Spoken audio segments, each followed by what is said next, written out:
आज mobile repairing class का day 9 है और आज मैं आपको बताऊंगा कि मोबाइल की शुरुआत कहां से हुई और आज हम धीरे धीरे कहां तक पहुंच गए हैं। क्योंकि मोबाइल रिपेयरिंग की जो लाइन है इसमें जिसको भी एक्सपर्ट बनना है उसको ये पता होना चाहिए कि शुरुआत मोबाइल फ़ोन की कहां से हुई और कहां तक इसमें कैसे कैसे अपग्रेडेशन होते गए और इसमें रिपेयरिंग में क्या क्या बदलाव होते गए। और आज मैं आपको मोबाइल रिपेयरिंग में यूज होने वाली शॉर्ट फॉर्म की फुल फॉर्म बताऊंगा, क्योंकि ये भी आपको आनी बहुत ज़रूरी है क्योंकि हम इनको जगह जगह पे बोलते रहते हैं और यूज करते रहते हैं। तो फ्रेंड्स, मैं हूं योगेश भारद्वाज। अपनी मोबाइल रिपेयरिंग और मोबाइल स्पेयर पार्ट्स की होलसेल की शॉप है और मैं 7-8 साल से मोबाइल रिपेयरिंग ही कर रहा हूं। और मैंने अपने इसी YouTube channel my G knowledge पर मोबाइल रिपेयरिंग से रिलेटेड बहुत सारी वीडियोज़ डाली हुई है। अगर आप उन वीडियोज़ को भी देखना चाहते हो तो आप इस चैनल को सब्सक्राइब कर सकते हो और अगर आपको मेरी वीडियो पसंद आती है तो आप वीडियो को लाइक भी कर सकते हो। तो देखो, आपने सुना होगा 2G, 3G, 4G, 5G। तो इसमें जी लगा होता है। तो इसमें जो जी लगा होता है, इस जी का मतलब होता है जनरेशन। अब जनरेशन क्या है? जैसे हमारी जनरेशन मतलब कि पीढ़ी बोलते हैं, हमारी पुरानी पीढ़ी, अब आने वाली नई पीढ़ी, है ना, पीढ़ी बोलते हैं ना। तो जनरेशन का हिंदी में मतलब होता है पीढ़ी। ऐसे ही मोबाइल की भी पीढ़ी होती है, मतलब मोबाइल की भी जनरेशन होती है। सबसे पहली जनरेशन जीरो जनरेशन, जहाँ से मोबाइल की शुरुआत हुई और फिर जनरेशन बढ़ती गई। 1G आया, 2G आया, 3G आया, 4G आया, 5G आया, 6G की भी तैयारी चल रही है जब मैं इस वीडियो को बना रहा हूँ। तो इस टाइप से इनकी भी जनरेशन आती रहती हैं और इन जनरेशन में बदलाव होते रहते हैं। पहले जनरेशन में क्या था और लास्ट की अब तक की जनरेशन में क्या है, वो सारे बदलाव हम इस वीडियो में देखेंगे। तो सबसे पहले थी 0G, मतलब फ़ोन की सबसे पहली जनरेशन, जिसमें ओनली कॉलिंग हुआ करती थी, उसमें डिस्प्ले नहीं हुआ करती। जैसे हम डिस्प्ले देख सकते हैं ना कि उसमें नंबर आ रहे हैं, ये सारी चीज़ें, उसमें ये नहीं होती थी, ओनली कॉलिंग होती थी। उसके बाद आया 1G। पता है 1G भी होता था पहले पुराने टाइम में। तो उसके बाद 1G आया। तो 1G में क्या हुआ, कॉलिंग भी होती थी और एसएमएस भी हो जाते थे और छोटी सी एलसीडी डिस्प्ले भी दे दी थी उसमें, डिस्प्ले जिसमें हम नंबर वगैरह दिखाई दे जाएं। तो ऐसी ये जो 1G थी उसमें ये 3 चीज़ें आ गई थी, कॉलिंग का फीचर, एसएमएस मतलब मैसेज भेजने का फीचर और एलसीडी आ गई थी दिखाई देने का फीचर। उसके बाद आया 2G।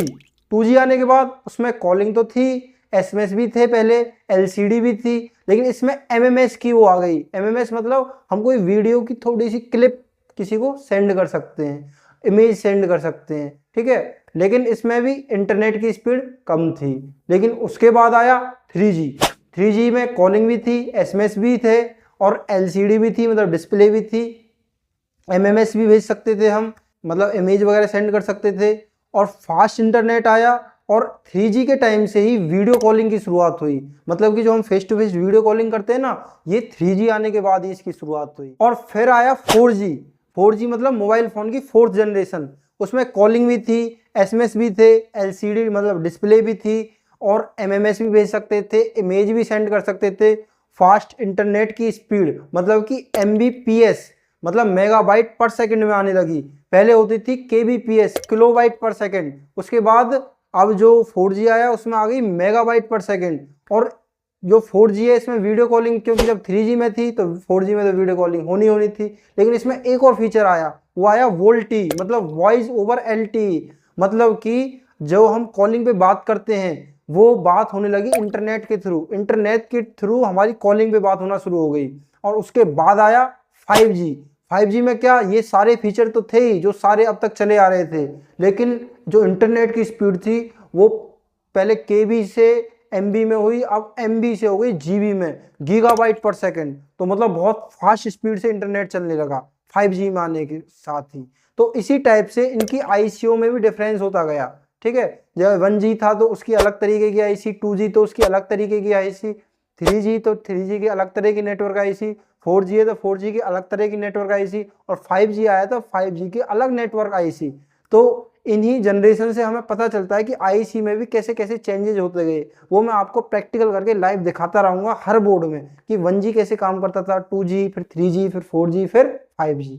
अब मैं आपको कुछ शॉर्ट फॉर्म और उसकी फुल फॉर्म बता देता हूँ। जैसे कि सबसे पहले आपने AC सुना होगा, AC मतलब अल्टरनेट करंट। DC सुना होगा, DC मतलब डायरेक्ट करंट। इस करंट पे भी मैंने पहले वीडियो बना दी है, शायद डे 1 या डे 2 में बताया था आपको AC और DC के बारे में। फिर उसके बाद है सिम। सिम की फुल फॉर्म होती है सब्सक्राइबर आइडेंटिफिकेशन मॉड्यूल, मतलब सब्सक्राइबर की जो आइडेंटिटी पहचान है उसका मॉड्यूल।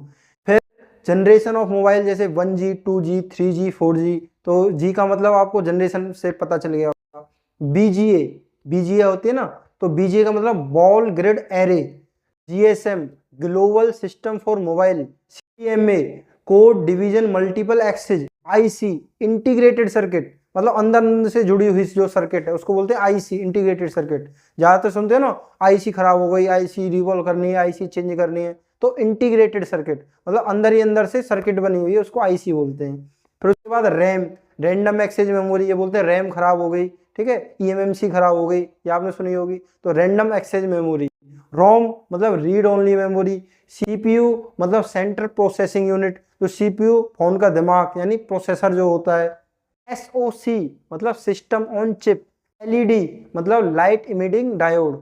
और कुछ जो दो शॉर्ट फॉर्म है वो उसमें भी यूज होती है मोबाइल के नेटवर्क की जो वर्किंग है, जैसे कि RX और TX आपने सुना होगा। तो RX का मतलब यहाँ पे होता है रिसीविंग और TX का मतलब होता है ट्रांसमिटिंग। तो ये नेटवर्क सेक्शन में यूज होती है हमारी RX और TX।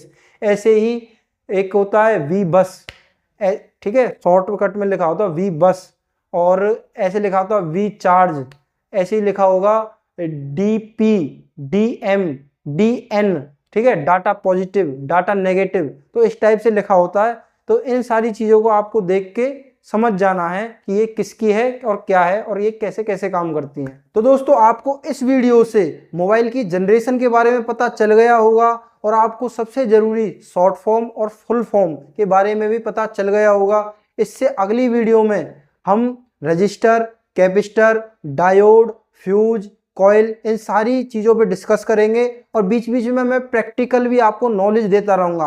और एक चीज़ का हमेशा ध्यान देना, मैंने आपको पहले दिन से ही कमाना शुरू करवा दिया है, मतलब आप कमा सकते हो, अपनी कमाई चालू कर सकते हो, पैसे अर्न कर सकते हो पहले दिन से ही। तो मैंने आपको पहले दिन से ही वो सिखा दिया है, पैसे भी कमाते रहें और अपने आप को अपग्रेड भी करते रहें। मेरी वीडियोज़ जो देखते हैं, मिलते हैं मोबाइल रिपेयरिंग के क्लास जो 10 आने वाली है।